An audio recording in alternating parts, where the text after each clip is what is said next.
對於我嚟講，我係嗰啲每一日都需要去同人哋講嘢嘅人。我係需要透過人哋嘅回應同埋反應去見到自己嘅人。即係我自己，我點樣見到我自己內心？我係透過人哋對眼去見到我自己個內心。我係需要每一日都要做一啲有意義嘅嘢，先至會有嗰一種對自己嘅滿足感。對於我嚟講，只有產出一樣嘢，即係唔止係輸入，更加需要有輸出，先至係生活感。因為技術嘅緣故，我依家可能會一邊講，跟住不停轉場景。但我哋跟嘅團係叫做旅練嘅旅遊團，旅行個旅，想念嘅聯練，主要都係做緊去約旦同埋去濟州文化遊嘅團。佢哋嚟緊12月聖誕節嗰陣時咧，都係會做一個去敍利亞嘅團嘅。講緊係去都係7-8日咁樣，得過夜嘅地方都係會幾舒服嘅。因為我聽講敍利亞其實佢好多嘅酒店係即係尤其係民宿係好噏得嘅，因為有好多大陸嗰啲人咧過去開酒店，咁佢哋咧就係有咁平，即係啲成本又唔低，得唔低，係唔會請嗰啲女工人啊，或者係嗰啲嘅比較有經驗嘅清潔生，全部都係可能嗰1-2個老細自己搞掂晒咁。所以基本上，如果你係想去中東嘅話，而你又驚嗰邊太危險，尤其你係想去敍利亞嘅話，可以係考慮旅練，因為佢呢邊的確係有經驗，而且佢係有啲深度遊嘅東西喺入邊。佢即係我哋過去唔止淨係睇景點，我哋仲有真人圖書館、婦女私房菜。同埋最後仲有難民營嘅探訪。我唔知去到敍利亞嗰陣時會唔會有以上嘅活動，但係應該都會相對嚟講係會比普通旅遊團係會深度好多。Thinking based on knowledge, based on facts 咁樣。咁呢一次唔多唔少，我見到人哋係咁樣做，咁我自己都吸過嚟。去到 Petra。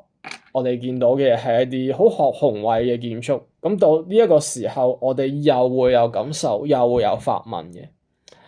嗰陣時都會問到，即係一嚿石，佢可能正面係打仗嘅，咁有冇其他角度可以欣賞到咧？我覺得我哋嘅成個團友係就係求知欲相當之高，而呢一樣嘢求知欲都係令到我自己有一啲更加多嘅思考。而約旦係一個宗教屬性係好嘅比較濃郁嘅地方嚟嘅，尤其係約旦隔離嘅以色列啊、巴勒斯坦啊，甚至係黎巴嫩。咁呢啲地方其實佢嘅宗教嘅信仰嘅呢一個嘅支撐係更加大。所以好多我諗入邊，尤其係基督徒啊，會覺得約旦係一個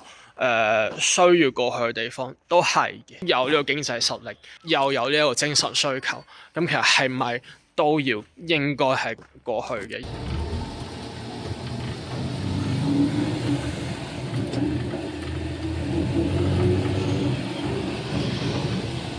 咁去到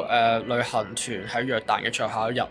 我哋都有去到探訪約旦慈濟難民營嘅，嗰一度嘅衛生情況都係非常之正常嘅，就係一個正常嘅喺市區嘅一個3層嘅樓，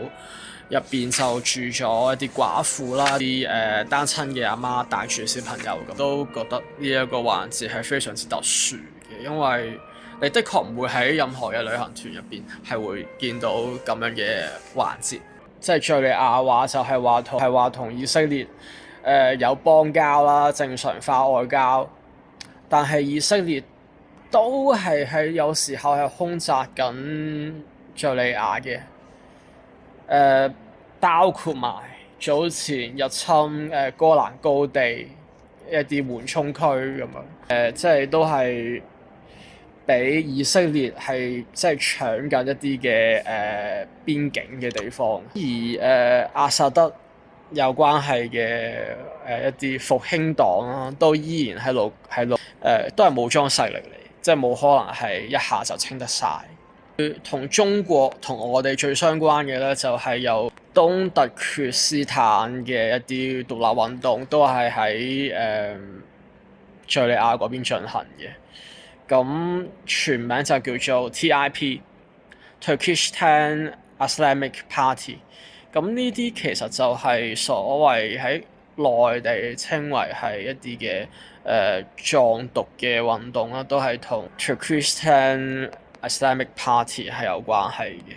咁佢哋依家盤踞緊喺敍利亞入邊，內戰完之後咧，有唔少入邊嘅成員係喺依家現任嘅政府入邊係有一官半職嘅。敍利亞總統朱利安尼，佢都其實無數次係同中國示好嘅，就係因為呢啲嘅原因，中國外交部都對敍利亞政府係好抗拒嘅，係好刻意保持晒距離嘅。而戰爭對兒童嘅影響係相當巨大，係遠大於成年人。經歷過殘酷戰爭嘅呢啲小朋友，其實大多數都係有晒 PTSD 創傷後遺症。約旦慈濟嘅細路仔大多數都係嚟自於敍利亞嘅。過去10年其實敍利亞係一直都有內戰，咁戰火連飛，都有好多嘅小朋友流離失所。我覺得依家嘅世界一個最大嘅問題係人們係變得更加冷漠緊。以前我哋可能一開頭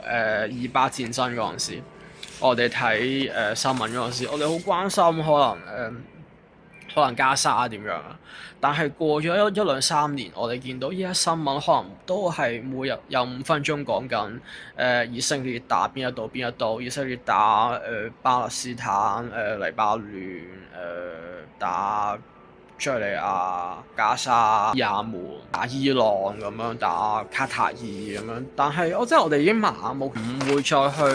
諗戰爭背後呢一段新聞代表緊啲乜嘢。我哋唔覺得有咩大件事啊，因為我哋好似日日都望緊一啲死傷，望見一啲災難咁樣。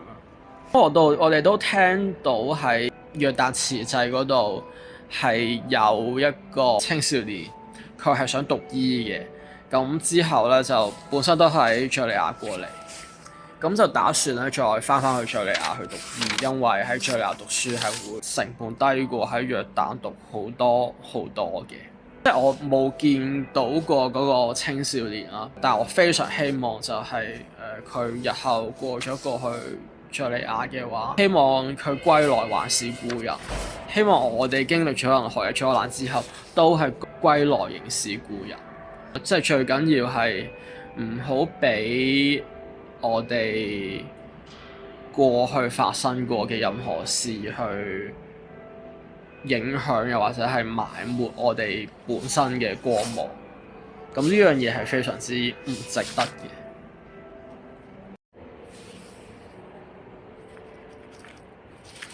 關於個人 pacing 嘅嘢，到依家嚟講，我自己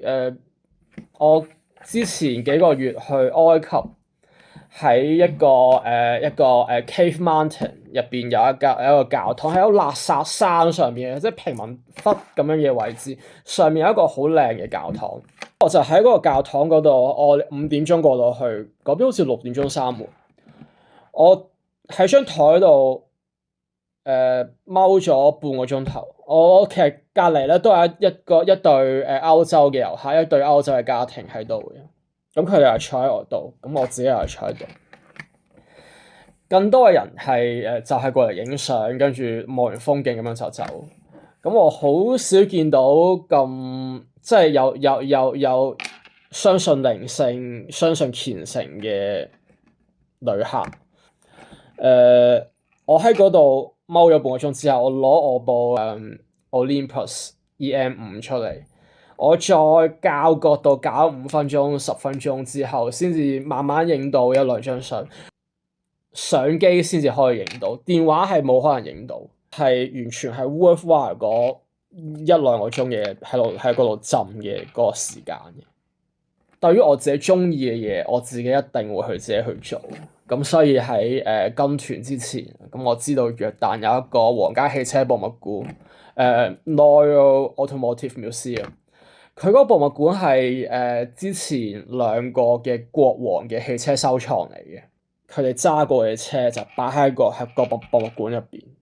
入邊係除咗法拉利 F40呢啲最經典、最有魅力嘅車之外，喺佢架 Ferrari F50前面就係一架 Bugatti Veyron 嚟嘅，但係全銀色。我就係喺嗰度踎咗唔知幾耐，可能1-2個鐘，我淨係睇嗰架 Bugatti Veyron 個線條。我自己去完皇家汽車博物館之後，我係會即係我知道自己一直對於汽車乜嘢嘅方面都係有興趣。咁去到之後都更加堅定呢一樣嘢。